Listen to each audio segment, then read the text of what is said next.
what's 10 minutes in a game of life? Could be a lot, honestly. You never know. You know what? It really could be a lot, or it could not be a lot. And I think we wouldn't actually know until we got like to the end, right? Yeah, this sounds All the way very at the end of our wise. life. Sounds Yeah, very yeah. Did you wise. recognize, was that 10 minutes time wasted, or was it good that we had that 10 extra minutes? Like, who knows how life is going to pan out, you know? So what do we want to talk about on this podcast? You know, man, I think we could probably just talk about our lives, you know? Probably just so what I like to do, I've never done a podcast before, but whenever I meet somebody new and we're gonna be having a long conversation, I can see I sometimes like to just do like a quick little timeline. Like, I'm from here and I did this, and at this age I did this, a little snapshot, right? Yeah, And then that gives, in my opinion, the person I'm talking to, you a whole bunch you can go off on. Like, wait, so you did this. Wait, so at 18 you went where here. Wait, so how did you go from here to there? And then it just becomes the podcast kind of. So I think sounds that's a cool great. way for people to know us. And Sounds then, great. we just continue from there. All right, so here we are. Man, I love talking to you already. I can tell this is going to be amazing. I'm here with Jon Cameau, and we're going to have a look behind the man. Jon, welcome. How are you, man? Nenad, thank you for having me on, man. This is an absolute pleasure. I love to say that today is already great, and how much better can it get? So I'm doing great, man. Doing great. I got one of my favorite flower shirts on. Me and a couple of my friends have these flower shirts. We used to all go out on the town together, 4 or 5 flower shirts. You could never lose each other. So favorite shirt, favorite day, beautiful day outside here with you. It's awesome, man. I'm doing great. How are you? Love it. I'm also very good. Very well. A lot of things happening right now in my life, so keeping track on all that, staying on top of it. Love the flower shirt, by the way. I have only one and only flower shirt that I bought in the Okay. ladies department, but I do love Ah, it. You can't tell it's a mm, ladies shirt. Nope, you can't. those are the best shirts. Those are the best shirts. Absolutely. You got some ladies clothes as well? You know what? I don't. I do have two sisters and a mom though, and I see the patterns that they will make for women's clothing. And sometimes I look at just the patterns, not the fit, not the color, just the patterns, and say, wow, I think I could wear that. I haven't tried, but they're just so much more appealing, you know? Hmm. It could also be because I'm a dude and it's women's clothing and partly made so that it catches my eye and I go up and talk to her. But, I think in 2023, you're not allowed to even say that anymore. Uh, Probably. Probably. I yeah, don't know. probably. We'll just say whatever here. That's it. It's a podcast. Just two Yeah. dudes talking. We're to be here to be ourselves. I used to be really afraid. Like, I also used to love women's clothing, especially with the patterns. Or once I found a shirt with a little grapes on it, and it spelled out Okay. grapeful, instead of grateful. Uh, And I love that one. So I think this was the actual first piece of women clothing that I bought, because my girlfriends used to drag me to shop with them, and I really, really didn't like this at all. Like, yep. I thought it's a waste of my time. So I said, I'm going to make the best of it. And then I saw, oh, I'd like to have this shirt. Or I once bought a fully green suit that looks like disco from the 70s, like with stripes and everything. I went to Okay. actually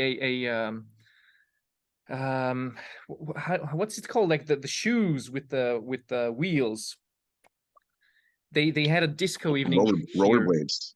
Yeah, like, but it's Rollerblades. rollerblades, like, are the ones in a row, but they're Oh, also like with the Heelys. it's healings. Heelys. It's like was it like a sneaker and then it just had a rollerblade on the back where you can kind of roll around? No, it was actually rollerblades, like, but just like four rollerblades. Like today, when you see people Oh, rollerblading, they have roller them in a row. skates. Roller skates. That's it. So it Roller was a roller skates. skate disco where they play like music from the 60s, 70s, 80s, and I just went dressed like that, and it's been an awesome experience actually. Want to do it again. Dude, that's cool. That's cool. You should come over. We should do that together. I'd love to do that with you. Oh man, I have yet to visit Europe, and Switzerland is definitely one of the ones that are top on my list, because it has the French, and I'm a quarter French actually, so my last name Cameau, which you pronounce properly. Um, would love to go experience Swiss culture, the food, find out why Swiss watches are the best, why Swiss chocolate is so good, why everybody seems to want to hide their money in the Swiss bank. Like, what is it about the Swiss bank? Like, is the bank itself made of gold, and then you just want to put more gold there? Is the gold attracted to the gold? Does it have like money magnets all over it? How do I gain one of these money magnets for myself? A lot of questions. A lot of Yeah. questions. Yeah, it's a state secret, so we don't give it out in podcasts, but whenever you come to visit, there's an initiation process. We'll go with you through it, and then we can take care of all the questions that you have around it. Okay. Okay. I need to get initiated. It's like joining a fraternity. It's like joining a fraternity. Kind of. I've never joined a fraternity because we don't have these like in Europe, or at least in Central Europe where I Oh, grew you up. don't? We don't, but I've heard Oh, so many things of it, and I've seen a lot of US movies depicting the weird things that fraternities would do. Have yes. you have you Yes. been part of one, I assume? You know what? Yeah. So I think this would be a perfect time to go into my timeline. The The timeline. famous And the and famous short timeline. we'll get all that. So yeah, so I was born in 1993 in Brooklyn, New York. So I'm 30 now. Birthday's May 24th, and both of my parents are Haitian, right? So they both come from the island of Haiti. My mom moved here when she was 17. My mom was full Haitian. My dad is half French and half Haitian. That's where my French comes from. He moved here when he was 13. He moved here in like the 60s. She moved here like the end of the 70s kind of thing, or the beginning of the 70s. One of those two, right? So born in New York, lived out there until I was 8 years old. And then we moved to the Pocono Mountains in Pennsylvania. So this was about 2 hours southwest of New York City. And my parents ended up there because they went there on their honeymoon when they got married. And they loved it so much that they said to themselves, if we had an opportunity to build a house out here, raise the family, raise the kids, we would do it. And so they had an opportunity and they did it. So they built our house in 2000. We moved in 2001. I went to elementary, middle school, high school out there. And as a kid, the Pocono Mountains was very boring for me. It was very boring. Coming from New York, it was a city. All my cousins and family were out there. And then we kind of moved out to this place. And I'm like, there's nobody here. My one uncle, Uncle Carlo, actually moved down the street from us. He was 3 houses from our house and literally liked our house so much. Okay. He designed his house after our house. So it looks exactly the same. It, besides some very small details, yes, the outside of the house is the same. The color palette is the same. The design of the layout of the rooms and the living room and the kitchen and the upstairs and the front door and all those things is the same. The colors are Absolutely love it. different, so it has a different feel. But yeah, that was so funny. And I thought that was kind of weird as a kid, but it it kind of makes sense to me now. Your brothers, you love each other. Why not move next to each other? Your house is a good design. I'll also take that. Kind of takes the thinking So out of it for me. it's your father's brother then. Yes. Yep. That's The my dad's younger or brother. the My dad's older? brother. Younger, younger Younger. by like a year and a half. Yeah. Okay. Yeah. It's kind of hard to remember who's older and who's younger. My dad has. I literally got to count. Uncle Carlo, Uncle David, Uncle Daniel, Uncle Teddy, Teddy Susie, Teddy Shayla. So he has six whole brothers and sisters, and then he has two half brothers and sisters, one half brother, one half sister. So That's a there's big nine of them in family. total. Wow. That's a big family. Yeah, yeah. And then on my mom's side, there is my uncle Gene, my uncle Mario, my Tati Alicia. Tati in Creole means aunt.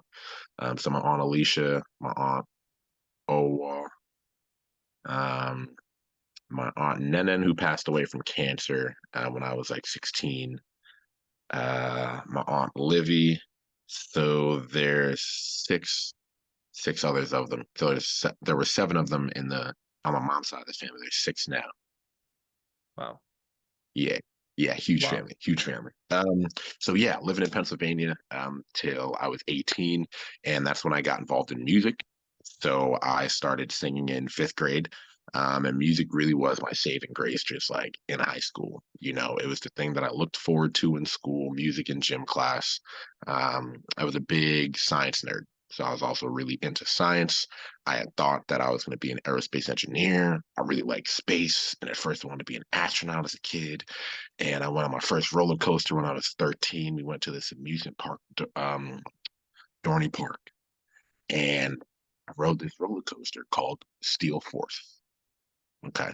Now, all this roller coaster does, I know, great name for a roller coaster, Steel Force. Very powerful. So all this roller coaster does is it goes and it goes down and it goes up and it goes down. It comes around a little bit, kind of like the mountains in the back. You can imagine like a roller coaster on the mountains, like it goes down and then it comes Hmm. back up the mountain. You can kind of think of it that way. And I realized that I hate roller coasters. Oh man, I could not handle the drop on them. Yes, I could not handle the drop on them. My stomach was like, ugh, and I was like, but not in the good way. Everybody else was screaming for joy, and I was screaming like, "Get me out of this thing! I don't want to be here." So I realized that if I can't handle a roller coaster, how am I supposed to blast off into space? Astronaut may not be my calling. May not be my calling. So I said aerospace engineering. Um, and yeah, so science, music, gym were really the only three things that I cared about in high school. I started doing musicals in ninth grade. So I got a little bit of a musical background and kind of acting. That's a lot of fun. Was very, very involved in the music. I was in marching band for 3 years. I was in jazz choir. I was in show choir. Um, so after I graduated, I went to University of Michigan, which was pretty far. It was like a 9 hour drive from my house. And there was only one other person within the last 10 years from my high school that had gone to University of Michigan. And I actually knew his younger brother. I had a class with his younger brother. So it was like very rare for somebody from my school to kind of go out that far. And when I got there, I really reinvented myself. I reinvented myself. I had a goal to become cool, to become one of the coolest people on campus, to become one of the most well known people on campus, just because I felt like I wasn't already. Um, and, you know, we could talk more about that with our experience with letting go and kind of getting to the core of why we feel certain things. You know, that'll definitely come on later in this conversation, I'm sure.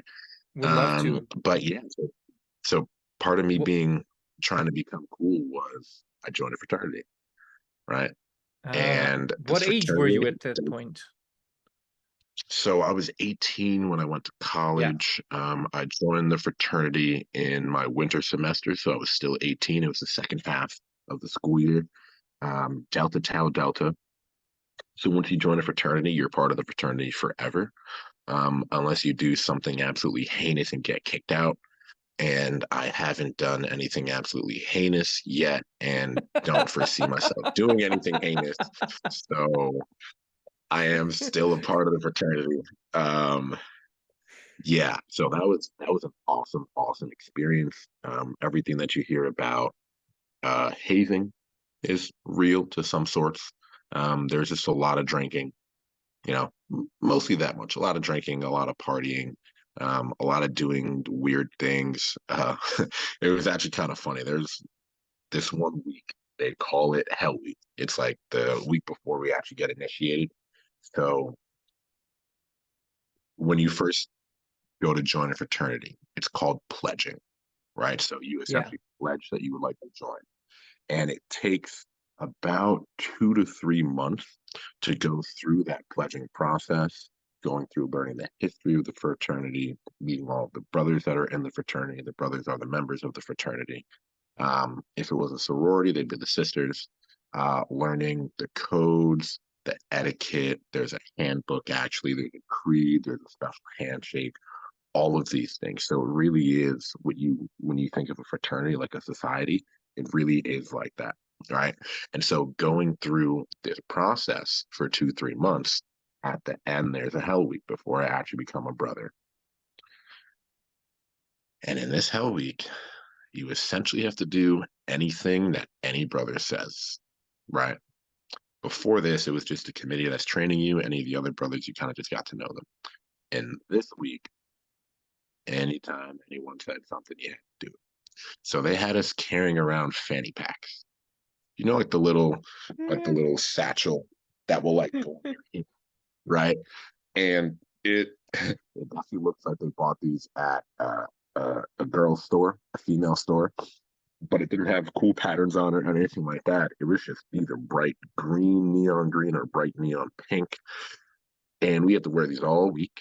And they had various items like gum, cigarettes, lighters, pencils, pens, condoms, Plan B.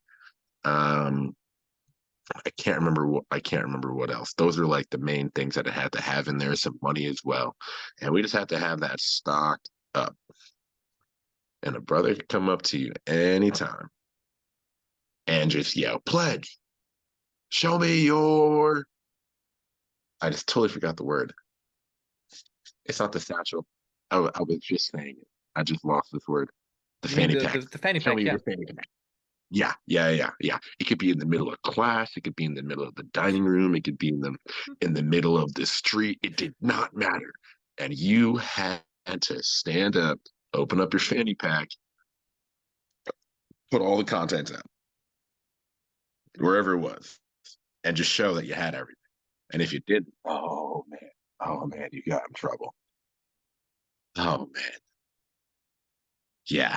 The punishments, I can't go into that because I think that's confidential information somehow. But yeah, honestly, Oh my it gosh. was fun. It was fun. It sounds like, oh, God, this is so terrible. You know, how could you go through this? But the process of going through something difficult like that with a whole bunch of people really does bring you close to them. And so that's the goal of why they do that. So Michigan was an awesome experience. I was there for 2 years, um, and I didn't go to class. I didn't do my homework. I didn't study because remember, my goal was to become cool. So I didn't care about all that stuff. Also, aerospace engineering was not my calling. As you can see, I like talking to people. I'm not a very big sit behind a desk and working on something for 8, 10 hours kind of guy. So that just wasn't Hmm. for me. So I actually failed out. I actually failed out of University of Michigan after making it all the way there after 2 years. I finished up my Oh. college. Yeah, I know. Finished up my college experience at East Stroudsburg University, um, back home in Pennsylvania. So I graduated from there with actually my business management degree and a focus on entrepreneurship. And then I went into sales. I went into sales. So I have been in sales ever since. I've worked at a couple of different companies. The most notable one was a company called Credico, where it's like an outsource sales and marketing company. So big companies hire us to go in and kind of do their events or work in their stores or go door to door. That's one of the main ways, so that they don't have to do it because that's what we were the experts at. So I got an opportunity to live up in Canada for 2 years between the years of 2016 and 2018. And that was pretty big. That was pretty big because not very many people from the US who are young and have just graduated college get an opportunity to move to another country and work there for 2 years. So that was absolutely great. It's so cool. I moved around like 7 different times while I was up there. It was pretty Wow. active in Okay. that 2 years. Yeah, yeah. Then I came back in 2018. Started working at a car dealership in 2019. Ray Price was there for about 8 months. The pandemic hit. Then my friend from Canada, Matt and Kai, they were my managers back then, said, "Hey, John, we have an opportunity. We're living in Virginia Beach now, one of the most fun Virginia Beach. We're working with a security company. Would you like to come down and work with us?" And I said, "Guys, your timing is like impeccable. COVID just hit. Things are all getting shut down. They're telling us you can't do this and you can't do that. And this was in May when stuff in the US started to kind of open back up. Hmm. And I went down to Virginia for the first time. It was amazing. Absolutely great. I found my church down there. I had gotten into some trouble back in 2020 with drinking and driving. So I was supposed to be losing my license. Went back home to Pennsylvania, started working at the dealership again. And this is in 2021. And then in 2023, I moved Hmm. back down here in July. And now I'm back in Virginia Beach. Yeah. Nice. Yeah. So that's my timeline. Yeah. Yeah. It's quite a long one, actually. It's It quite a long it one. it was. Yeah, I thought it was gonna be 5 minutes, but when you're telling stories about your own life, and I'm sure everybody listening and watching, you can definitely relate to this. When you're telling a story about your own life, you may not remember all the cool things that you went through and all the times that you had, but then as you start to go back through it, it's like, oh wait, I did this. Oh, I gotta tell you about this thing. Yeah. Oh, I did. Oh, I gotta tell you about this thing. Right. So it's gonna take a little longer than you expect. Just expect that. And that's why it's so great, right? You start out short, you start out with this expectation, and then you land up on the moon or something. And this way I love uh this is when you can tell that it's actually a good conversation, when you just start Yeah. getting into it. And I was asking you about your uncle, actually, because at that point I wanted to go into something else, and I was like, wait a minute, no, you're having your timeline, come on, man, don't don't start doing some other stuff. Yeah, yeah. It's like uh have you watched that show on Disney Plus, Loki? No, I haven't. So there's a Marvel show, and it's kind of showing a depiction of time and the multiverses. I'm not gonna Hmm. really ruin anything for you. Time and multiverses. And it just shows time kind of like this, and then things branching off of it, things branching off of it, things branching off of it, based on whatever event happens and whatever changes. And yeah, it reminded me of that. Like, here's the timeline we're supposed to be on, but wait, this thing, But but wait, wait, yeah. this, but wait, there's more. There's a lot more. So just when you started out, you were born in 93. I was like, me too, me too. Let's Oh, that's go. awesome, man. That's cool. Yeah. When's your birthday? Mine is January 26th. Okay. Okay, very So cool. All yours right. is So yours you're is May 24th, right? May 24th. So you are probably either Taurus or already Gemini. Probably Taurus. I'm a Gemini. You're a I'm a Gemini. So Gemini. that's Yeah, early. yeah. My sister is very into the horoscope stuff. I'm not. I'm Christian. I don't really subscribe to the idea, and I'm not saying that you do. I know some people do. I don't really subscribe to the idea that the sun, moon, and different planets are going to tell me what my personality is like and how I'm going to react in certain situations, right? And when I found out that you get down pretty, you get more involved with the horoscopes and you get into more detail, that essentially that's what it does. My sister is big into the horoscope, Hmm. and she made like this 27-page packet and like highlighted things. And I was like, what's going on? This is a few years ago, probably 3, 4 years ago. Yeah. And it was saying things like you're very passionate and you care about your family, but when difficulties arise, then you're gonna react like this and you react like that. And at first I was like, okay, yeah, that could be me. That could be me. But then the question goes into, is that really my personality, or is that just my habits? Is that coming from traumas that I have, or is that actually me? Right. And it just felt very deterministic, like telling me, oh, it's predetermined that you're going to act like this. Right. Hmm. And on the surface, it doesn't seem like that. But when I started to think a little bit deeper about it, I was like, nah, I'm not like a fate kind of guy, you know? You're not. You're not. Nah, Because I think it's a nah, very I don't. interesting point that you made there, and I think many people don't get the full picture or the full idea. So I have a brother who is an astrophysicist, so he's doing the scientific side. So whenever I Okay. start anything to say around astrology or whatever, he's coming there Yeah. with acid throwing at me. It's like this kind of relationship. No, he indulges me, but I Yeah, have to yeah, stop yeah. after a certain period. So for me, I don't believe in it necessarily per se. However, I think it's a very interesting thought experiment to do. I love everything that has Mm, to do with personality development. Also, like the Myers-Briggs personality tests and everything like that. I really enjoy doing those because it gives me something to think about, something to reflect on to myself, and then I can ask myself, am I like this or am I not like this? And in the mm, case of astrology, a lot of the things applied to who I am and how I perceived myself to be. Having said that, it's also just like a guideline because most of these ancient type of characteristics, personality description, stuff like that, is actually telling people, you come from here. This is like your mhm. start. This is what have been given to you like as a talent or as a challenge, and your task in your lifetime is to balance it all out.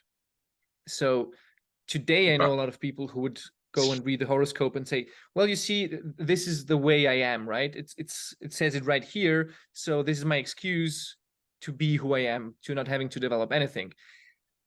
mhm. And the actual idea, I think, behind not just astrology but everything that's ancient and that has to do with character is that you come into the earth with a certain kind of personality traits, and you come with a certain kind of Yep, talents and gifts, yep. and it's on you to make the most of it and to develop yourself. I listened a few days ago, I started listening to the meditations of Marcus Aurelius, and he just starts out Ah, like I okay. haven't gotten past the start. He just starts with all this thanksgiving and giving credit where he learned what to develop his character. And I was just Mm. amazed at this guy 2,000 years ago or whatever time So I think it was it was longer. exactly. I think it was It, longer. I think it was yeah, like three maybe. or four thousand years ago. Oh, you think so? 3 or 4? I thought he Maybe, was a Roman maybe. emperor, Could be and wrong. Rome was founded 700 BC, so it should be, I don't know, couldn't be older than Rome was two founded in 700 700. BC. Yeah, I think No, no, Rome, 771 or something Rome, like that. BC. Oh, BC. Yeah, Yeah, yeah. So BC, right, would be before AD. yeah. So that would be like 3,700 years ago that Rome was founded. No, 27 years ago. 2,700 years ago. Yeah, 2,700 700 years ago. BC. Yeah. So we have Okay, 2000 I thought you since said I AD, thought you said right? And then 1,700. another no. So it's 771, I think. I Gotcha. think was Okay, when Rome that, was funded, but don't quote me on that. Now everybody listening to the that podcast makes will be, sense. he said the wrong, Yeah, he yeah. doesn't know his history. Okay, I We honestly got to make that the intro thumbnail. Yeah. Yeah, Rome was founded 7,000 years ago. Just people like, where does he say that? That's wrong. That's wrong. Please don't cancel us. Oh no, the historians are coming for us. Yeah, The yeah, ancient Romans definitely. that are still here and alive are coming to attack us. But I really do love all the history, all the dates, like all the. I'm really bad at dates, but just the connections, from which civilization took what from where, and how we evolved as a Mm, culture and mm. as a human species. I think it's so interesting and important. And I just agree. listening to what Marcus Aurelius is saying, I was amazed at how important character development was back in the day. And then I had, like, in the same day, a conversation with someone else who told me, you know, I miss character in people. Like, there's so many people that just lack certain kind of personality, that lack certain kind of authenticity, of integrity, and because he's like 30 years older than me, and he's like, yeah, when I see someone young like you also having the same issues that I have, I also think, yeah, maybe it's not just the young, or it's the time, or it's the people, or it's always been like that. I don't know, but it, Yeah, like, character was a thing back then, it's still a thing today. yeah, I agree. And I think that because, when you're talking 1,500, 2,000, 2,500 years ago, technology was very sparse. Life was very hard. If and I think people like to romanticize living back in the day, you know. Oh man, if I was a Viking, it'd be so cool. Life would be great. If I was in medieval times, I'd be a lord or a king. If I lived back with Leonardo da Vinci or with Marcus Aurelius or with any of these great guys, great philosophers, Shakespeare, all these things. It's very romanticized. It sounds cool now, but think about that. I'm gonna go live in a society where there is no cell phone, there's no computers, there's no electricity, there's no internet, there's no washing machines, there's no automatic dryers, right? There's no sink. Not everybody had running water like that, right?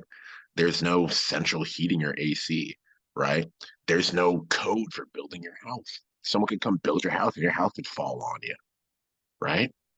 And the farther and farther and farther back we go, it's like life was crazy hard to eat food, right? Just the most basic thing. For us now, we can go on our phone, type in a couple things, and it comes to your house in 30 minutes. And Yeah. we're sitting here complaining because we thought it was going to take 25 minutes, right? Back in Marcus Aurelius' time, right? For real, for real. Back in Marcus Aurelius' time, you had to have character. You had to develop character because you might go out hunting all day, having only ate yesterday, recognizing that this animal could kill you. It could be really cold at the time. I mean, Rome probably got down to like 30, 40 degrees, right? It could be really cold at the time. It could be snowing. You may not know where the animals are. There's no guns, right? You got bow and arrow. Okay, cool. Everything is tough. Then you have to go out, kill this animal, drag it back to your family, butcher it, chop it all up, make a fire so that you can cook some food to eat. And there's all these other people relying on you, right? If you didn't have some kind of willpower, some kind of mental toughness, if you didn't have the long term focus to say, I'm going to focus on honing this skill of bow and arrows, archery for 10, 15 years so I can become a great hunter, so I can go out and earn the right to have a family, right? Because not everybody just had a family, right? You really had to be Yeah. like worthy. You had to be worthy essentially, and go through a ritual. And I'm speaking more from a guy's perspective because I'm a guy. I don't really understand what it's like to be a woman. Um, but you had to go through rituals and you had to earn the right to be called a man so that you can go ahead and say, yes, I can provide for a family, I can protect the family. If there's a war that happens, I'm going to leave my family and go fight in that war so my family can be safe. You have to have character. You have to have character, or else you just won't survive, right? I think nowadays it's very easy to survive, not thrive, not really live, not enjoy life, but just to survive. That's kind of on autopilot now, Yeah, yeah. right? And I do partially agree with you. yeah, at least more. I mean, there's still homeless people. People still die from not having food to eat and things like that. Of Yeah. course, I don't want to discount that, but I think that that thing that's more rare for us now in a civilized world, at least, was the norm back then. Like it was rare if you didn't have to worry about finding food to eat, if you didn't have to worry about your house, if you didn't have to worry about basic needs. Like that was a rarity. You were a king, you were a Yeah. lord, you were an emperor, you owned land. So it's the roles are kind of reversed. Yeah, and I think that toughness builds character. Anytime I've gone through a difficult situation, that's where I've built my character. When things are easy, it's kind of easy. I'm kind of using what I already have. When it gets hard, it's when I have to build something new or refine part of my personality or really understand something better than I Mhm. thought that I did to apply it. Yeah. I, as I've said, partially agree with you on that. Adding on Hmm, to it that I don't know how we really can perceive how life was back then. I don't also know um, if we could actually say that they had to develop character. I do agree that they had to do these things, otherwise, they don't have the right to call themselves a man. They don't get to have a family. That they wouldn't get a certain social status or maybe get thrown out of the group. I also think that group dynamics are very interesting, as you've described with the mhm. whole fraternity thing. This is also something I want to talk about a little bit later. And Yeah, just looking at all of these things, people came out in a really strong way, like doing extraordinary things, building extraordinary things, leaving an extraordinary legacy. Also, it is fair to point out that, for example, children, and I think this is a very big part, children have only gotten a status of being accepted as human beings, as actual human beings, in the last 40, 50, 60 years or so. Before that, you can literally tell really. throughout history that children haven't had any kind of rights. They were used to do the work. They have been literally abused a lot. There was a German guy who did a whole study in different cultures and civilizations how people behave towards children. I know also, for example, in the Bible, there's the story about women bringing their children to Jesus, and then the disciples try to hush them away and say, go away," and then Jesus says, like, no, no, no, please bring the children. Which is showing that he regards them already as human beings. So True, true. it's been ingrained in society that children aren't really yeah, like finished human beings. They don't have any kinds of rights for such a long time, and I think this has been enormously traumatizing. I also have, for example, a grandfather who does not like talking about his childhood, um, also mostly because he didn't have enough food to eat. He was hungry a lot. He had to get up early in the morning um, to take out the goats, to, I don't know, go milk them, to whatever was needed. Like people would get up at 5 in the morning and go late at night to bed and just have to struggle with everything. As you've said, people today we tend to romanticize it because we have these Netflix shows, and these are also only parts of the story that they are telling, right? But nobody tells Yeah. you the everyday chores and what's really going on. No medical facilities anywhere, no knowledge of what's going to happen. Just maybe you have luck and you really find a shaman who does something good for you, but maybe that also backfires. So who knows? I mean, we have much higher life expectancy today. We have, as you've said, many more technological advancements. I am also guessing that we might be more spiritually advanced a little bit than previous generations, but not in a way where we have maybe singular beacons like it used to be. From an artist perspective, I'm amazed when I look at art from previous times, just the quality and the essence of it. Maybe I really do love Renaissance and Baroque, and this is like the time where they started putting immense fundings into art and really just advancing this skill so much that I don't know anything that compares to it. Like just looking at the paintings, just looking at the buildings. I mean, that's why Da Vinci is still regarded as one of the greatest, or Michelangelo, or just looking at the stuff like Bach, Mozart in music. These are Beethoven, of course, also.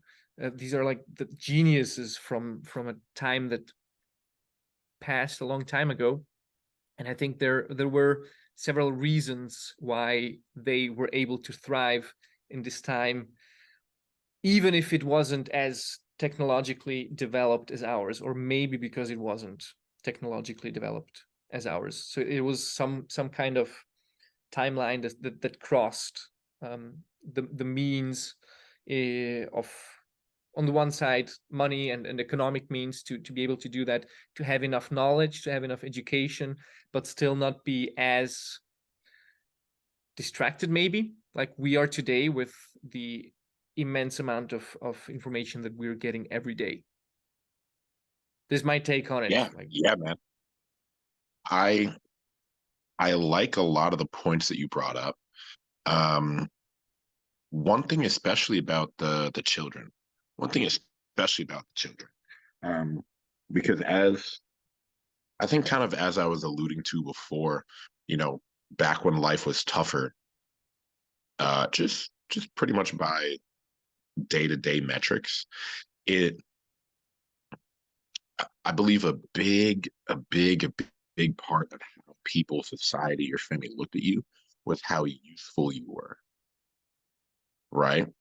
And until children got older, they weren't very useful, right? And so, on one hand, biologically, we understood, okay, we need to have kids to continue our genealogy, our legacy, and parents love their kids, right? It's just a biological fact of nature. You're going to love them because we put this much effort and resources and care into them.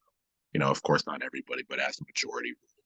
Um, but yeah, the way that love looked back then for kids, as you mentioned, was probably okay, have them get up to speed on how to cook, how to clean, how to do chores around the house as quick as possible so that they don't grow up to be useless, right?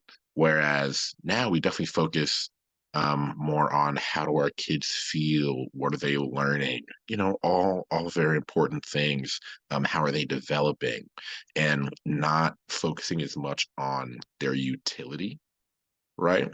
As little people, um, and I love that phrase, little people, because it's like they're people, Yeah, just smaller. It's just smaller, right? exactly. So their utility is as little people. Um, and I also like what you mentioned about in the time of Jesus when Jesus said, "No, let the kids come, let them learn as well." Because you're right, it depicted exactly, you know, how people looked at them back at that time, like, oh, you're an annoyance, go away, the adults are talking. We still do a lot of that now, right? Yeah. long as the kids are not well behaved. If the kids are well behaved, yeah, come on in, you can join the conversation. But if they're going to be screaming and poking at things and distracting and stuff, and they haven't really been taught, how to interact around adults and kind of to wait their turn and things like that to speak, then I can see them shooing them away. Um, I've heard of this restaurant. I think it was in Michigan, who's charging families $50 extra if their kids aren't behaving.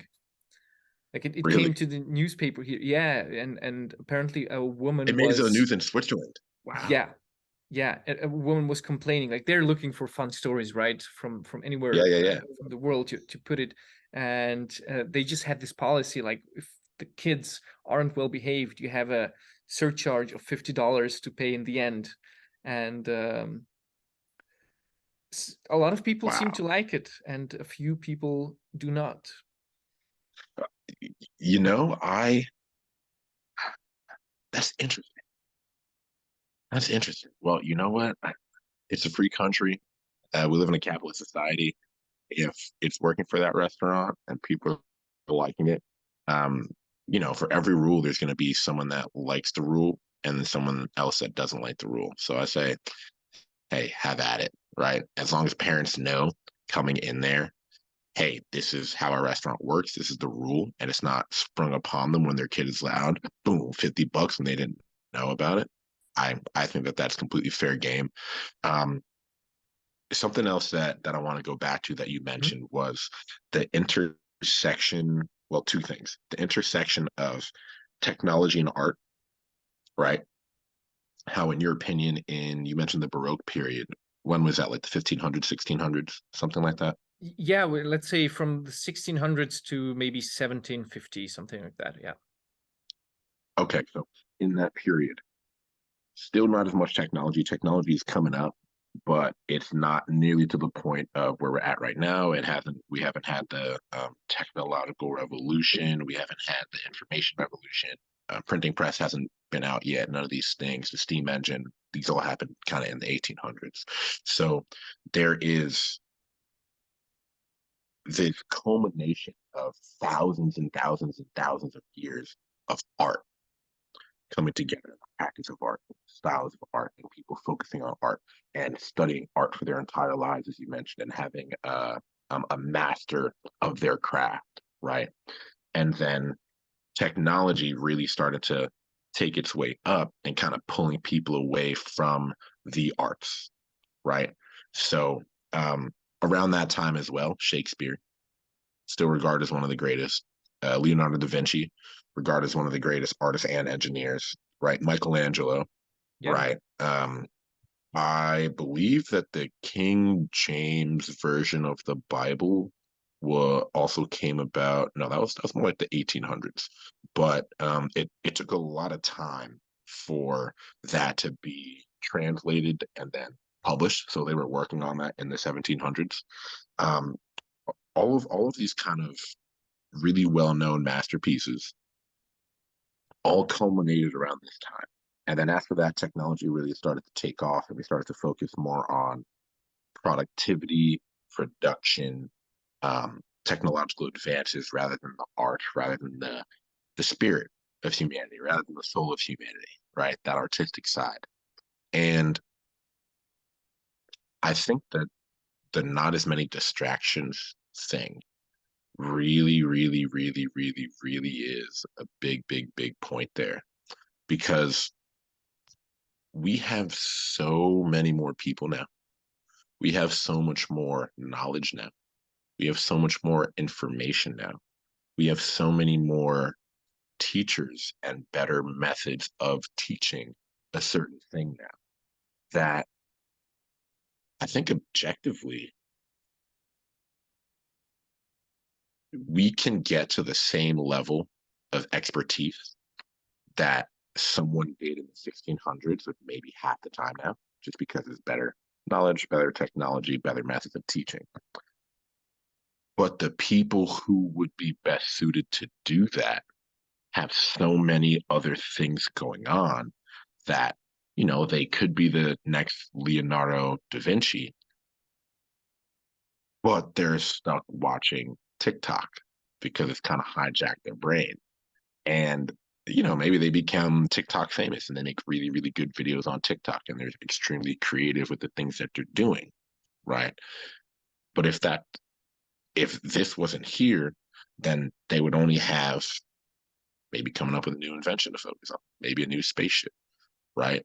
I think something great about Elon Musk is the fact that he does have Asperger's syndrome, right? I think that is an Absolutely agree. I absolutely, think he's a genius, yes, this guy. he and he is, and I think it's such a benefit of Asperger's. And saying that, I think in a general sense, it's like, whoa, what do you mean? This is so detrimental to people. Look at what Asperger's does. They can always focus on this and this and this and that.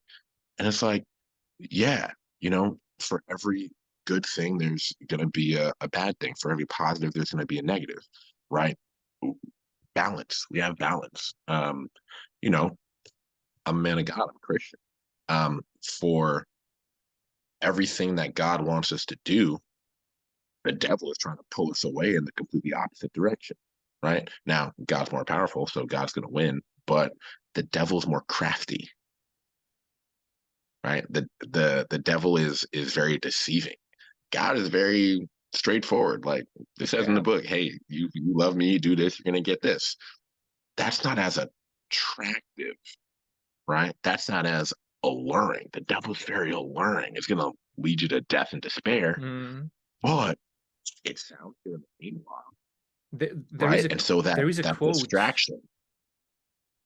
There's a quote by Tolstoy that I really, really love. It's in the beginning of Anna Mm, Karenina. I can't quote it like 100% exactly, but I've been thinking on this for so long, where he says, every happy family looks alike, and every unhappy family is unhappy in its own way. So you can have mm, ooh, all ooh, the good ones, right? They're doing yeah, everything right the same, but you have 1,000 things that can go wrong. It's very crafty. A I lot of variance love in the that. negative. I absolutely love that. Wow.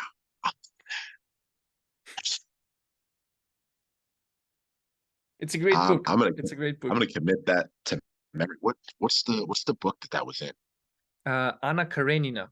There was a movie, I think, with Keira Knightley maybe 10 years ago or something. Okay. Um, I remember I watched it, but I enjoyed the book much, much more. It's this kind of late 1800s book where you get to really dive into someone's life. It's these people become real. It's like they're your Yes. friends. You're living with them. You're exactly in Yes. the room with them. It's amazing. Like these Yeah. Russian writers from that time. That's something else. It's something else.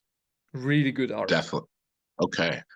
If you could send that to me after we're done talking to our lovely people and bringing them really deep into random topics that they don't know how we got here, but now we're here and they're Yeah. wanting more. Go ahead and send that to me. But where was I going with this point? Oh, yes. So positives, negatives. Now, in the right circumstances, somebody that has what we perceive as big negatives or big challenges by overcoming those big challenges, kind of what I was Mhm. saying before with people having more character, right? They are going to become exceptional, usually, right? So if you look at great comedians, if you look at great inventors, if you look at great writers, if you look at great musicians, if you look at a great anyone who is excellent, a master, world renowned, historical, will be written in the history books. They went through difficulty. They went through more difficulty than the average person and probably went through more difficulty than the people in their surroundings. They were usually called, they were usually seen as extraordinary. Uh, right? Extraordinary and Yeah. extraordinary kind of go together.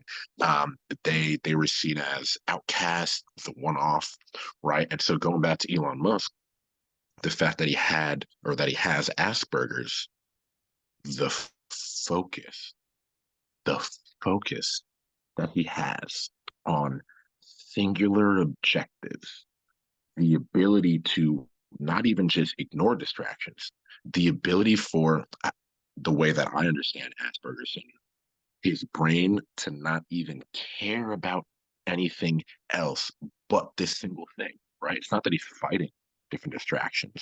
It's that he can't even get distracted from the way that I understand it, right? That singular focus on something for so long has made him world renowned, world renowned.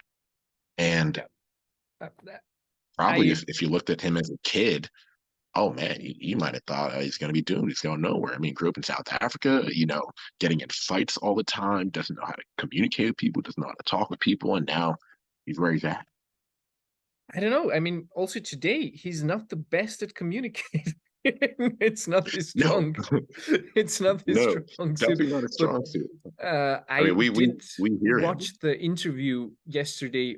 This was the thing. I went home. I opened TikTok. Then they quoted a thing of the interview, and I was like, I have to see this whole interview because he was just saying bleep them, Which interview?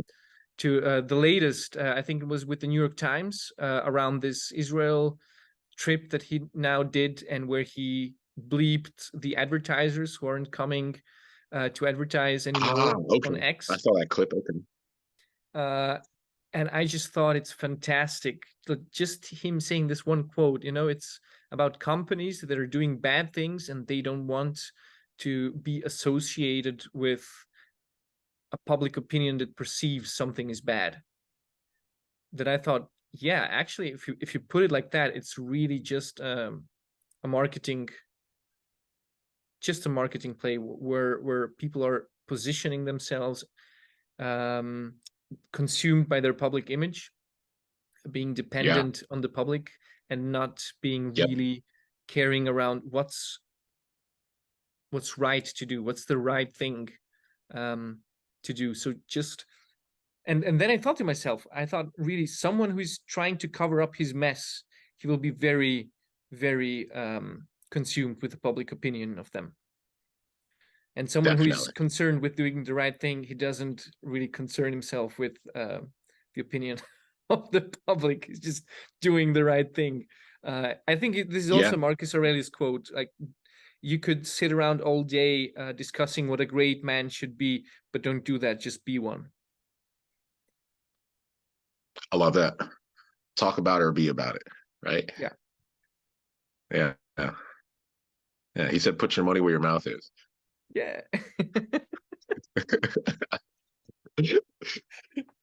Yes, Good you're stuff. rich. So put your money where your mouth is. That's good.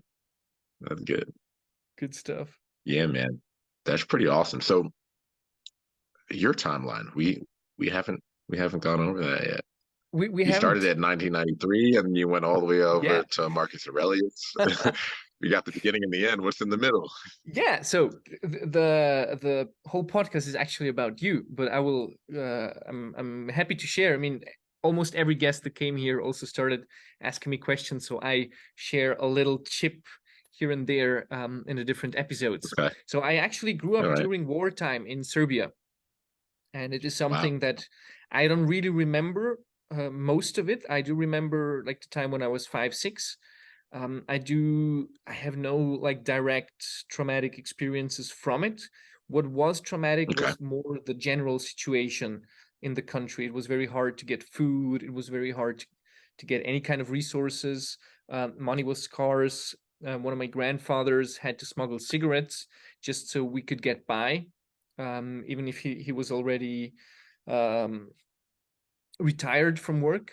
Then he Mm, started doing different things because you had to do something to get by. It wasn't easy. And then I remember maybe back in 98 they started like bombing different areas where I was living. There was no, let's say, immediate danger, but you never knew, right? And especially like the yeah. grown-ups Yeah. and the terror that they felt, that was coloring a lot um us as kids, because we didn't understand it on a logical level. We just felt emotionally that something really dark is happening Something and really bad is serious. Yeah, happening, you know. and it's not stopping. Yeah. Yeah, yeah. So that. And after the war, my parents decided to move away from the country. It was more and more corrupt. It was really just hard to do an honest living there. Both were well educated, and they felt like they could provide us children also with a better life abroad. And also for them, like a lot of people were losing patience, and there has been a lot of brain drain in that country, for exactly those reasons.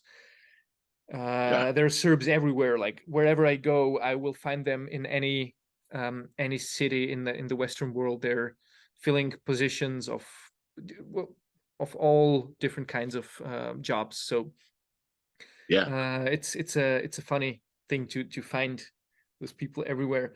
And yeah, I came as a kid to Switzerland. I really loved the nature, the country. It was very different. The culture was also very different. It was much more orderly here, and it counted much more to be, let's say, more disciplined stuff. Like being on time was very important. Doing Okay. little things correctly, like I don't know, recycling, or just in school they would give you bad grades for missing the points on the eye or something like that. Like they would just like drop your points. So it's kind of Okay. precise. They're Maybe very that will particular. give you a Yeah. hunch why the watch thing is so important I was here. literally just thinking that. I was just thinking that. It's they're really very precise, but to a point where it could also get a little bit obnoxious, where Hmm. it's only what's written, and only the written and the contracts are important, and not so much how people are feeling. Or I tend to find myself in these situations sometimes where I try to do the right thing, and then not everybody's happy around that, and they need to do, like, they need also the right documents and stuff like that. So it's it's a challenge, definitely. It's a challenge to maneuver these things. It's also a challenge to lead a fulfilling life, because there's a lot of regulations, there's a lot of things that are required from citizens.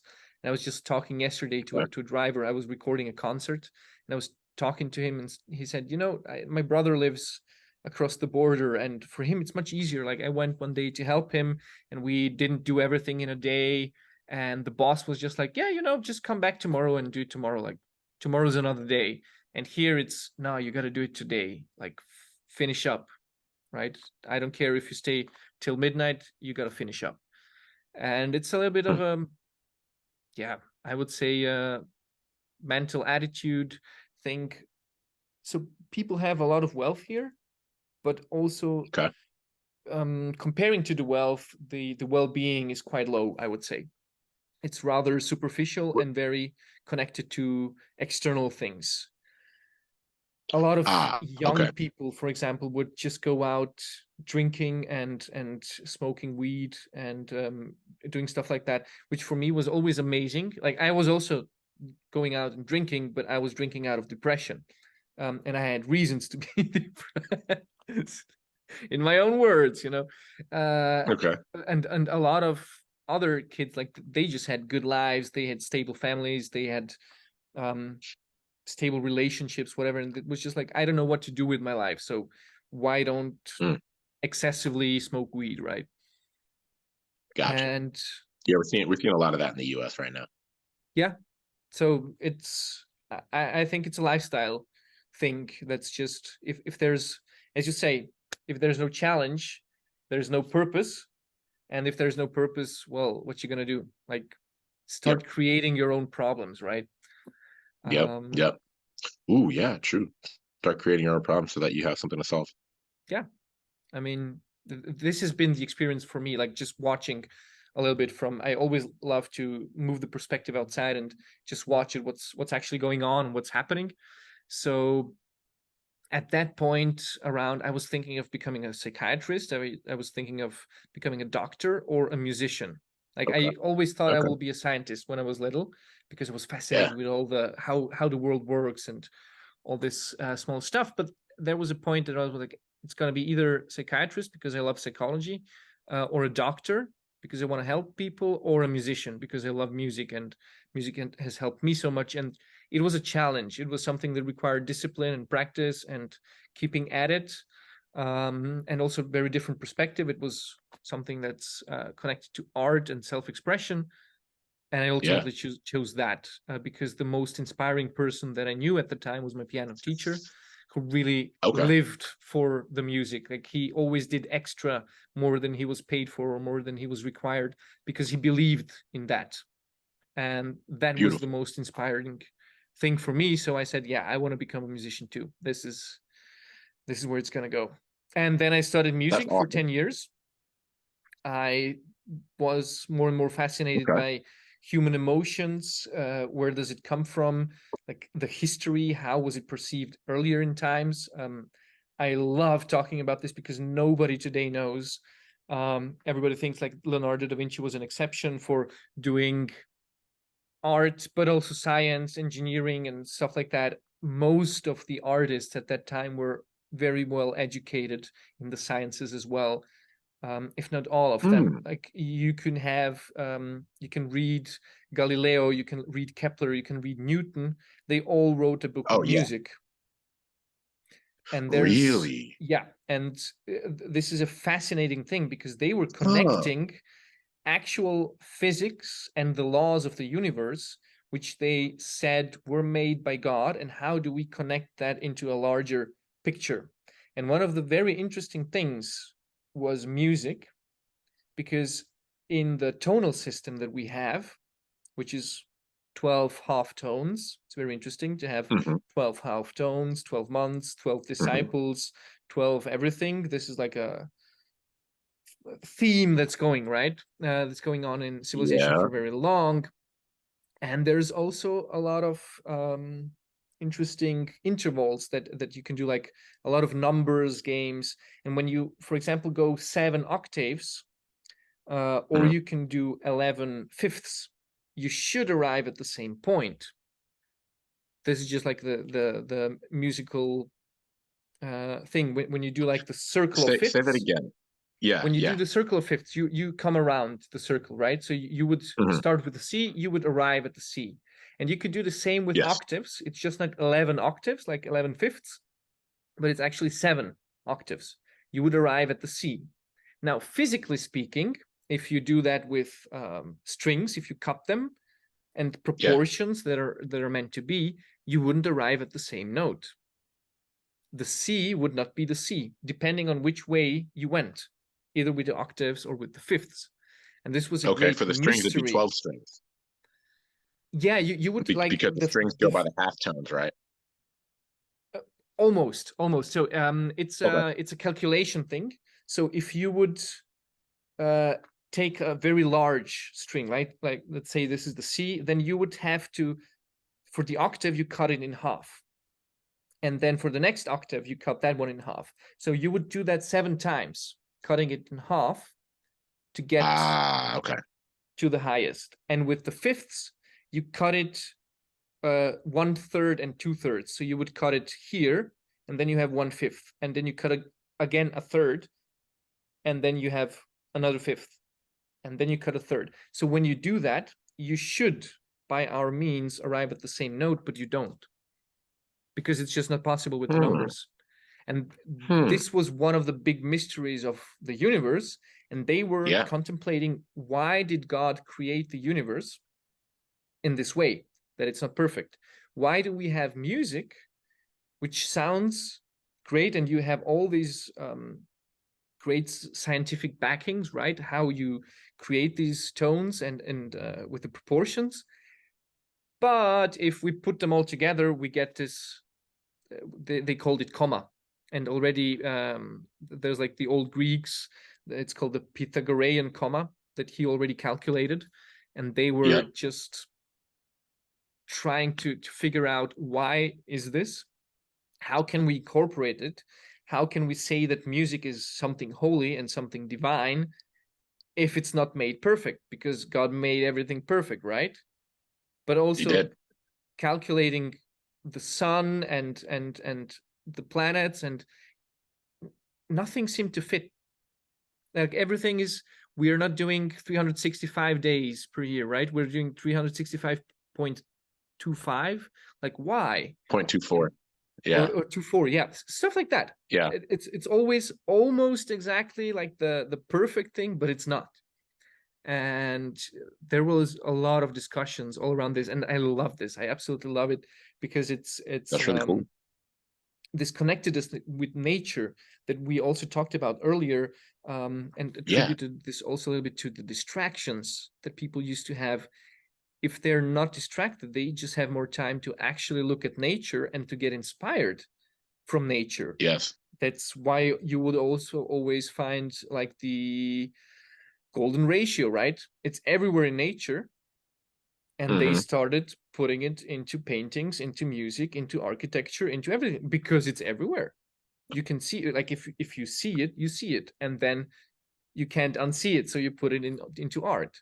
Most people So today you don't put it even know everywhere. what Yeah. the golden ratio is. So it's kind of hard. They can say Yeah. this person Yeah. is more attractive than this one, but they can't really tell why. And Why? we haven't been asking why for a long time, I think. I think so. First of all, that's just absolutely beautiful. It's absolutely beautiful. I did not know that Copernicus, Galileo, Newton, they all had music books. That's really cool. I thought that they were like just strictly like scientists in finding natural laws, but it makes sense when you explain it, when you describe that, because music is a natural law. It's not something that we created. Music is already there. We had to discover it, right? The laws of nature, we didn't create them. They were already there. Math, we did not create math. It was already there, right? Yeah.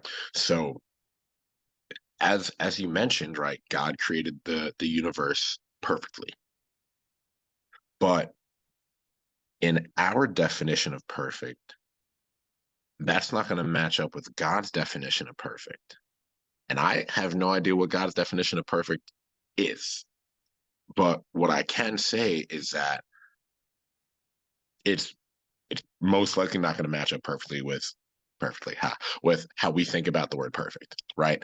And so, when you mentioned the 365.24 days, it's not a clean number. When you mentioned cutting the strings, the circle of fifths, instead of cutting it in half, half, half, you go third, third, third, third, third, right? And then it doesn't get to that same note. It's not perfect. There must be something wrong here, right? That question that they used to ask is, God made the universe perfect. How is this not perfect? Well, we got to come from the assumption that God made the universe perfect. Now, why would God make it like this? Why is it, as you mentioned, not asking why is it that when you cut it in half, half, half, okay, you get all the octave, but when you cut it in a third, that's not correct. Maybe a third isn't the right number to cut it by. Maybe it's just like 365.24. Maybe it's 34 hundredths instead of 33.3333333 hundredths. And we just haven't cut enough strings to figure it out. But I bet if we ask that question now, we have so much technology that we can just go ahead and digitally do that and figure out what that ratio is, right? We did. Um, We did, and it's the most horrible thing that people did, actually. So just diving into that, really? yeah. Okay. Yeah, please. So you have the sociocultural thing, right? So you have the Renaissance and the early Baroque, where people were, okay, this is God made. Let's do it in the most possible way how God intended. So we have this comma, we have this error. Let's Mm. distribute this error. Let's swipe it under the rug where no one will hear it. So what we hear is Oh, actually no, the it's the wrong. most Oh, perfect thing. Yeah, Oh, so you could play C major, it was beautiful. You could play F yeah, major, it was beautiful. If you tried to yeah, play G flat major, it was horrible. You could not do that. That's just, it doesn't work. Or like E flat minor, yeah. doesn't work. Because you're getting the A half flat tones in there. major doesn't work. So Yep. you just make some stuff work and some other stuff not work. And then we had the French Revolution, and we had like the democratization of everything, when they said everyone is equal, everything is equal. Mm, So they took this comma, mm. this error, Was and that the they first communism? no, that's like um Or is I that like think the basis you for it? guys in the US started with your Declaration of Independence. So you started it. It wasn't Oh, you equal, just gave equal the, under the eyes of the law.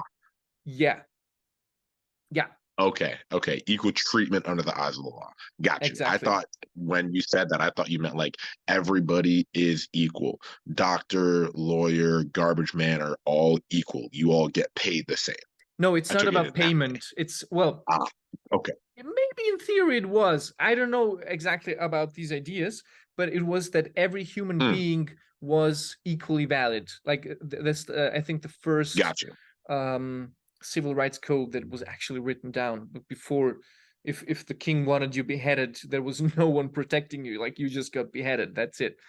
Um, Yeah, exactly. and then you started to get treated like a citizen, right? And to have your own rights and to get your fair trial and whatever, which Hmm. didn't exist Hmm. before. So Yeah. um Go USA. yeah, yeah, you guys started it. Uh, And because of these equal rights, so it distributed like the power, but also the people could choose their leaders, so every vote was valued the same. They just took this error and mhm, redistributed it onto every note. So every interval, every mhm. note, everything except the octave is detuned. So now everything is just a little bit wrong, everything, Hmm, hmm. which most people decided, yeah, that's the way to go. Me personally, I do not like it.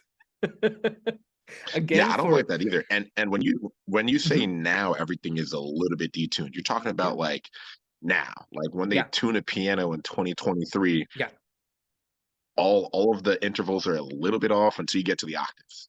Then the yeah. octaves are And exactly where they're it's supposed to be.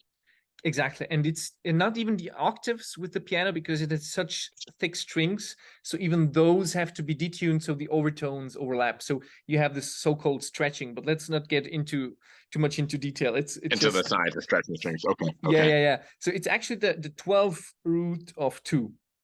The error, they just took it the 12th root of 2 and distributed it onto all of the notes.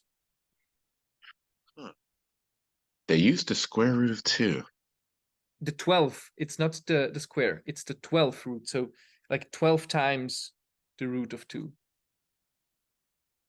Square root and then square So the root and square then root of square two to root the and the, 12th power.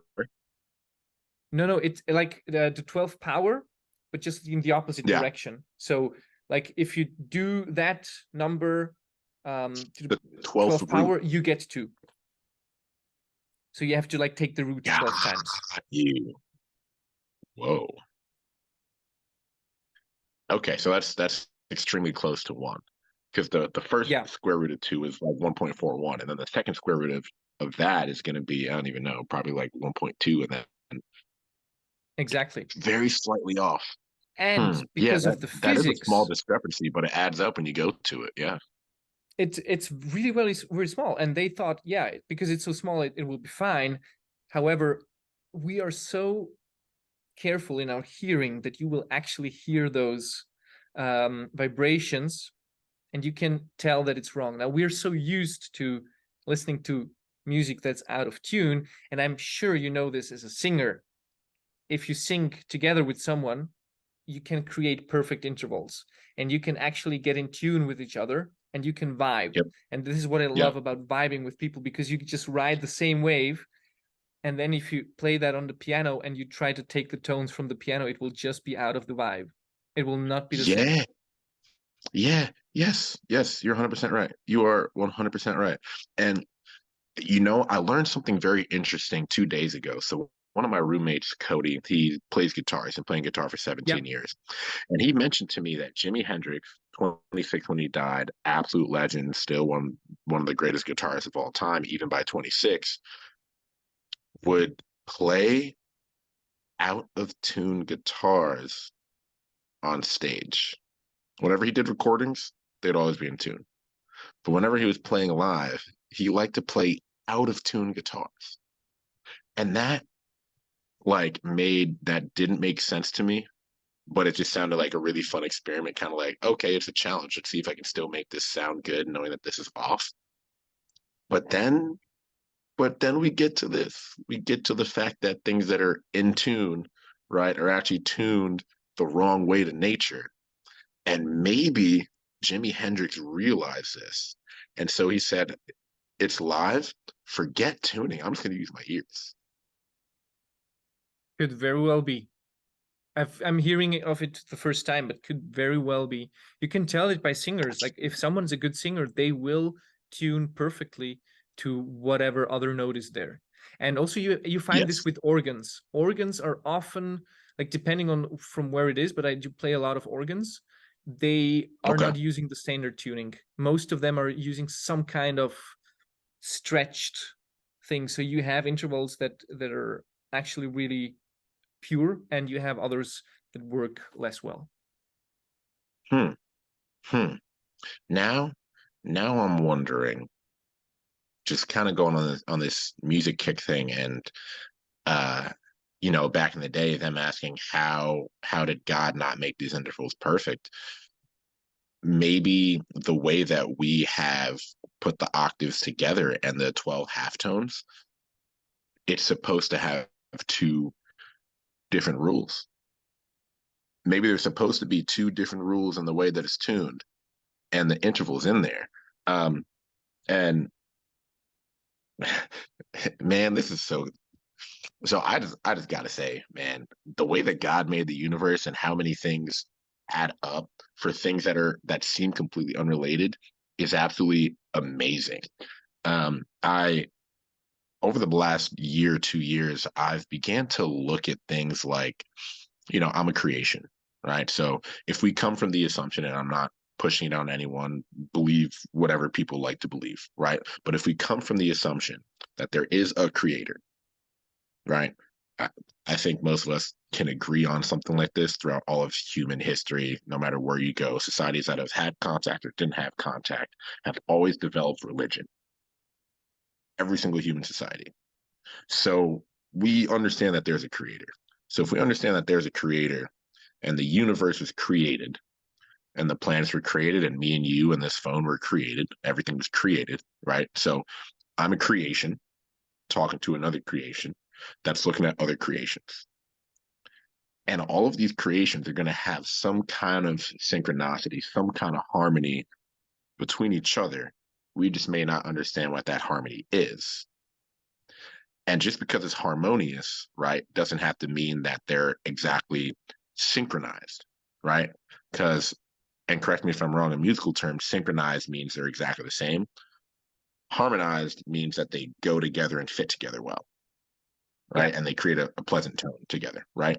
Yeah. So um, the the tones for the strings may not be synchronized; they may just be harmonized, which is why we can make a harmony.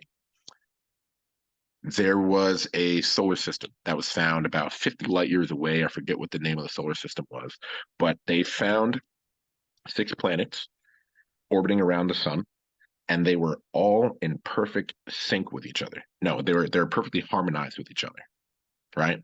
So the first planet, let's say it took 10 days to get around the sun, right?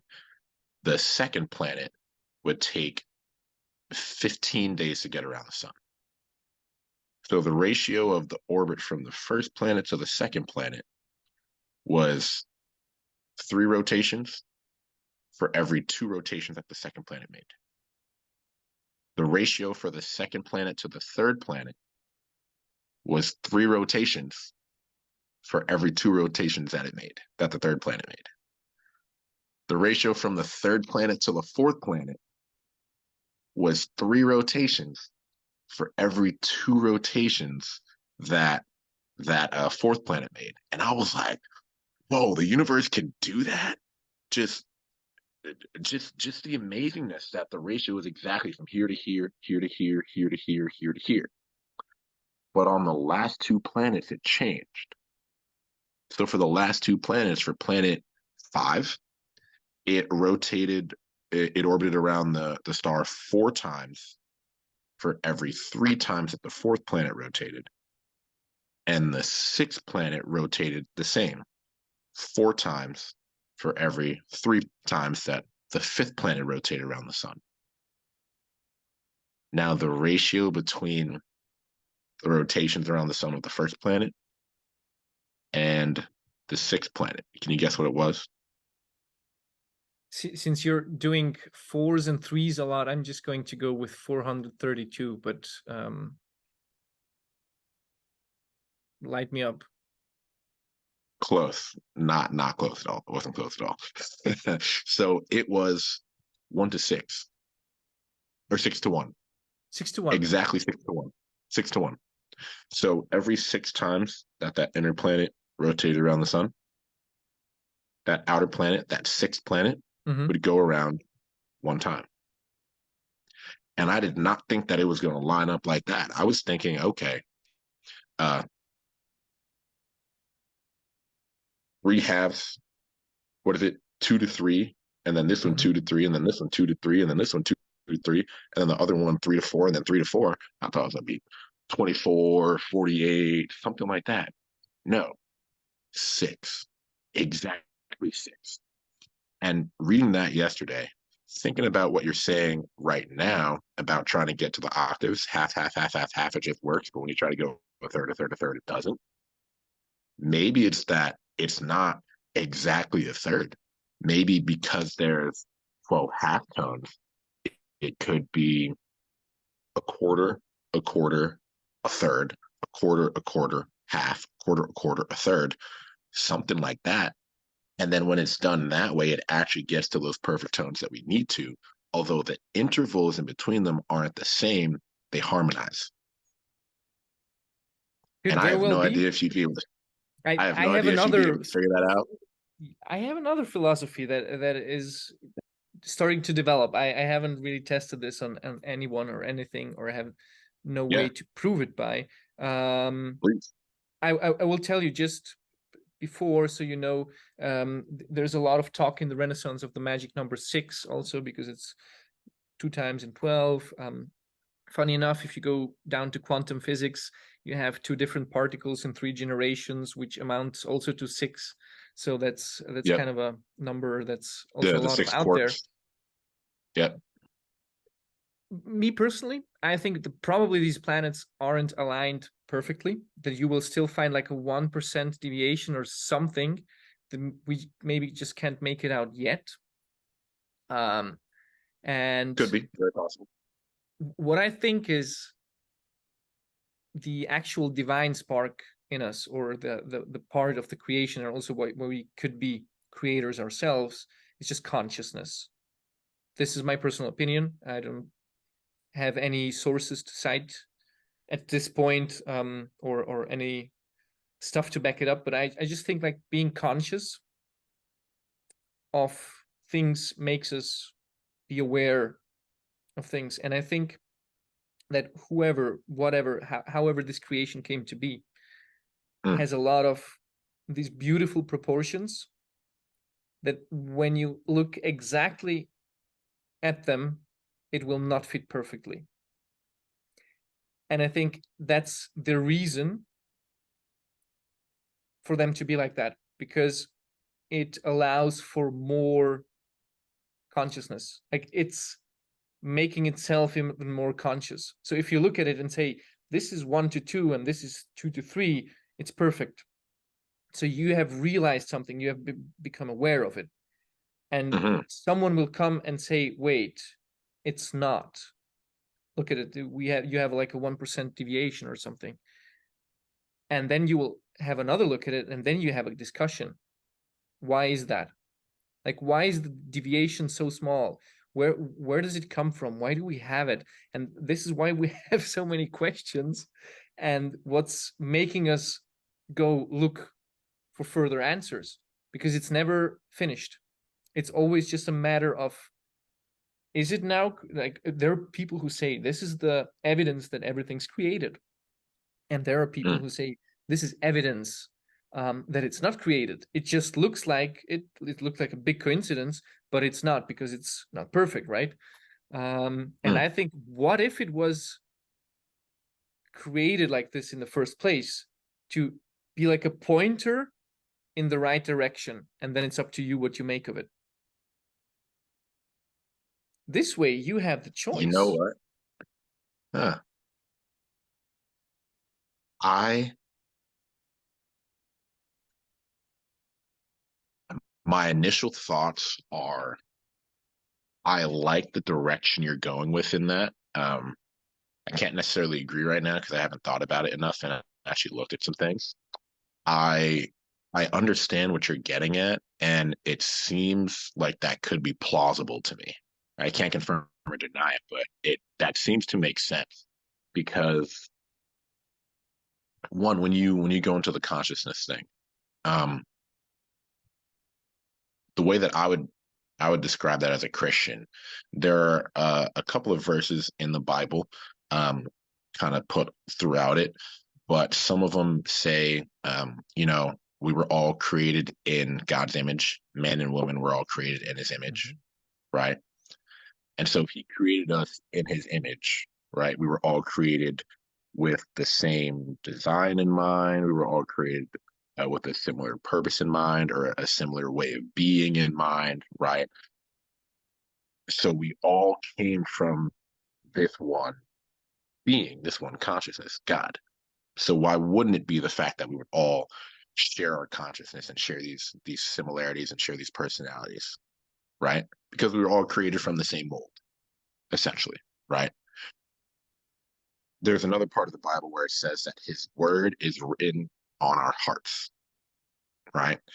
And so, in the Christian perspective, the word of God is God. It's God speaking to us, right? And so God's word is a part of God. Now, the word is also known as the Holy Spirit, right? Which is still here with us today, right? And so it is, you can think of it as the way that God will act in our physical world through through the power of the spiritual, right? And that is His word. So His word is written on our heart. His word is the same. We all have a heart. The same word is written on everyone's heart. Togetherness, collective, right? So those are two things that, the way that I would describe the what a lot of people say is the collective consciousness, but I think they Mhm. both match up. Now it's just about what we call it, right? So I definitely agree with that. When it comes to the imperfection in the perfectness, leaving room for interpretation and for us to say, this is the direction to go. What are you going to do with it? I like that. I really like that because one of the really big differences between God and the devil is that God is a God of freedom, the devil is a devil of bondage, right? The devil wants to bind us, wants to take us hostage, wants to hold us, wants to get a grip on us and never let us go. If you think about addiction, when someone gets to addiction, it's a hold on them. It has a grasp on them. People, when they overcome their addiction, they feel like they're freed, right? These are the words that we use, right? So it's a hold, it's a grasp, Yeah. right? So that's what the devil wants to do: hold us down, and never let us go. God is a God of freedom. I've gotten a question before that I couldn't answer until I really understood this principle. Why would God let bad things happen to us? Very, very, very tough question to answer, right? If God is good, if God loves us, Why would God let bad things happen to us? And the Well, best answer I that I want to have, hear. I want to hear it.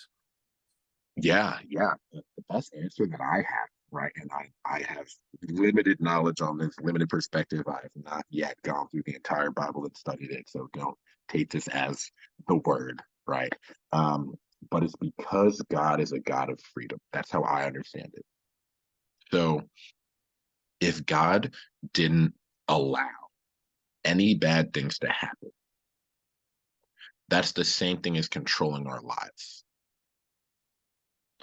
If you think about a parent, if you think about a parent who doesn't want to allow any single bad thing to happen to their child, have them never be upset, have them never experience any challenge, have them never experience a friend saying no to them, have them, always get yes, yes, yes, only positive, only positive, only positive, only positive emotions.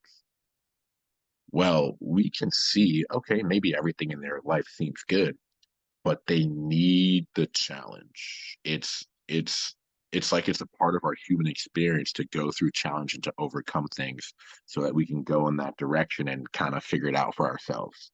Hmm. Right. So if you try to make something perfect in somebody's life, they're going to come up with their own difficulties. They're going to rebel. They're going to have explosiveness when it comes to their anger, whatever it might be. They might be repressing emotions, however it might happen. So by trying to control everything and make everything good,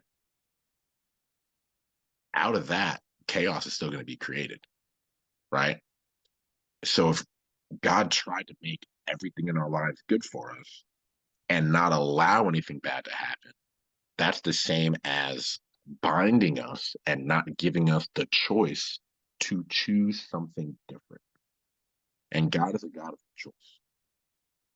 So, in order to be consistent with us allowing ourselves to choose Him and to have that freedom to do what we want with our lives, I believe that also has to be a law of the universe that anything can be possible. Good things are possible and bad things are possible, right?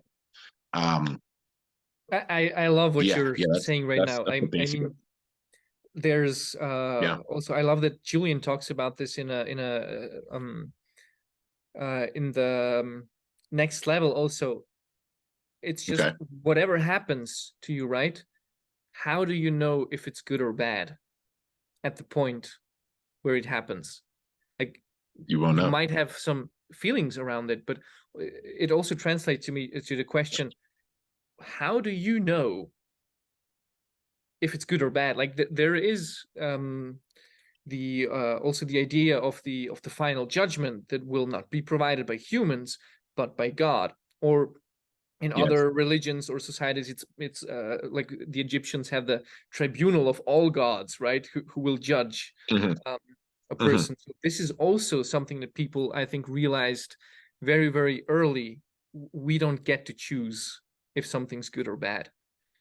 It's not our it's not on us to choose it. And I love how you describe this. um and also, to add another thing onto this, is um around these numbers and proportions and everything. You also said the Yeah. connectedness and the same word being written on everyone's heart. This is the experiments that they have been doing here in CERN in Switzerland, where they shot Okay. two different particles in different Yep. directions, and they each had a Yeah. spin which is corresponding. And then they changed the spin of one, and Hmm. instantaneously it changed the speed of the other. So the fastest Oh, thing that it we did. It know, did that, and the yeah, spin did change. yeah, Okay, so the particles did stay linked.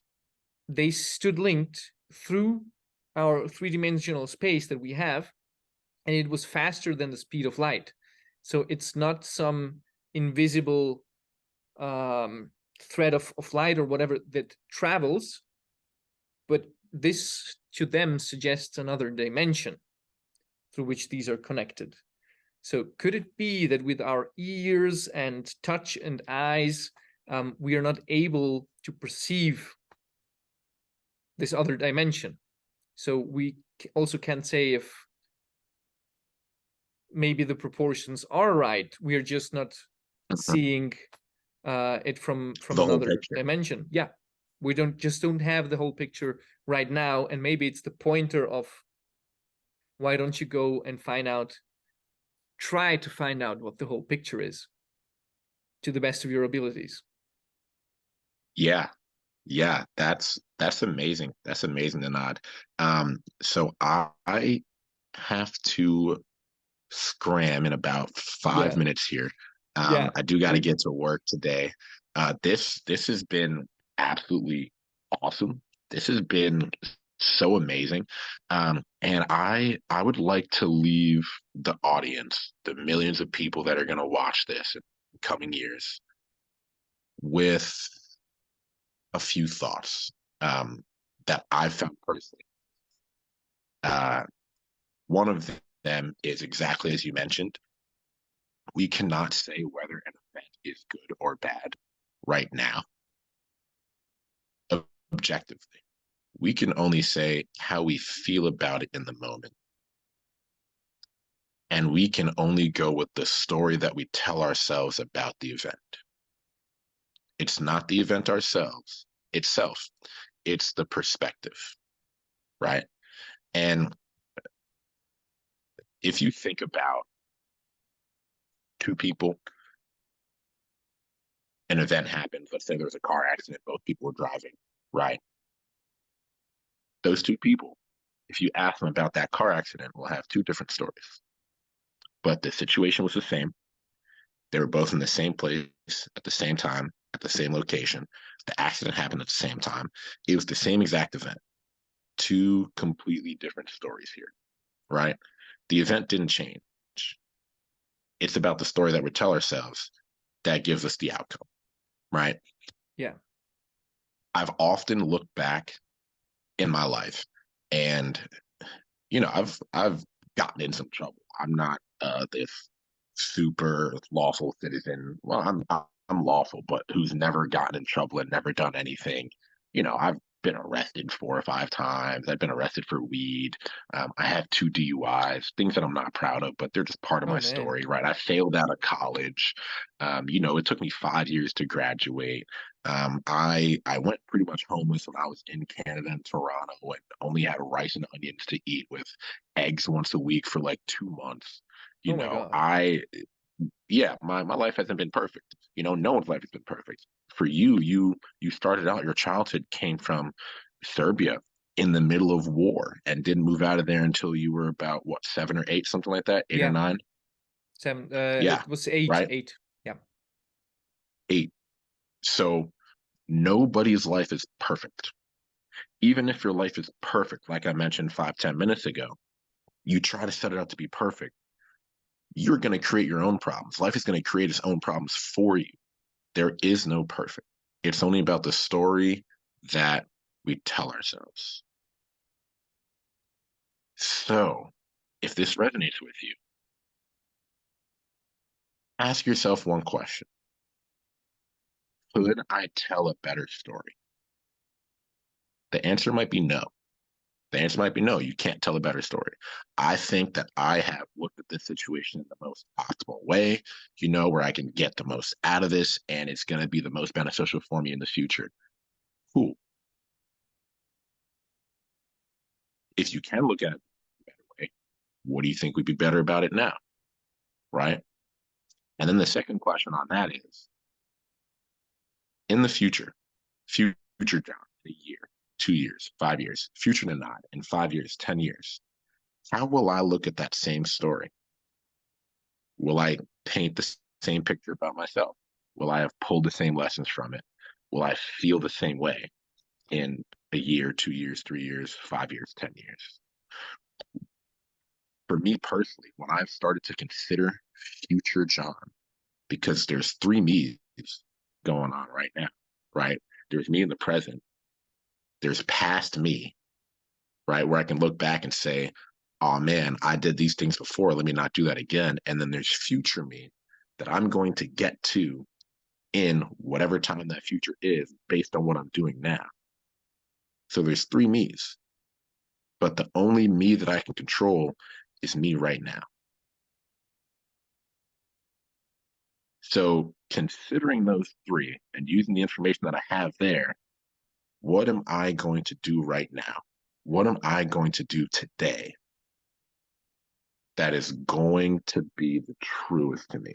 Not about what's the best option, not about what's the worst option, because as we mentioned, we don't know until we get to the future, but what is the truest to myself, what I want to do. And that's what I John, it's been amazing. Honestly, we got to do this again. Like these 100%. Oh, questions, yeah. this is There's a round gold. two coming. This is gold. Like really, we could do a whole episode just on this. We just started. I know. I know. Oh, and I totally forgot the original question. I don't even know if it's going to make it in the podcast edit. If it does, that'd be dope. You know, 10 minutes. Is that 10 minutes going to matter or not? Yeah. Right? Is Remember the that in the 10 beginning? minutes going to matter Is or that not? 10 minutes going to matter or not? We have Yeah. no idea until we get to the point where we figure out where it mattered or not. What a beautiful closure, actually. What a beautiful closure. We started out and ended up in the same thing in the most historically accurate fashion ever, because every art, every structure, everything will end up the same way it started out. So just Yeah. love this. Just love this. Yeah, This has man. been great. That's dope. Nah. Thank you so much for the opportunity Hey, to John, do this, man. thank you. This was fun. This was fun. Absolutely. Absolutely. Hey, we will talk sometime again. I wish you all the best. Have a great day at work. Have a great weekend. Take care. We're now beginning of December, so a lot of Christmas stuff going on. Hang Hmm. around. Also for all the listeners, right? With families, friends. If it triggers you, it triggers you. You still love them, right? So yeah, there's so much food for thought. Like just the last questions you asked. Love it. Love it. Hey, Definitely, man. And if the holidays trigger you, we might be able to help you with that. I'm sure they do, and I'm sure we will. Shameless plug. Shameless plug. All right, man. Hey, have an Hey, amazing day. We'll talk soon. you too. Bye, John. God bless. Bye, Thank you. everyone.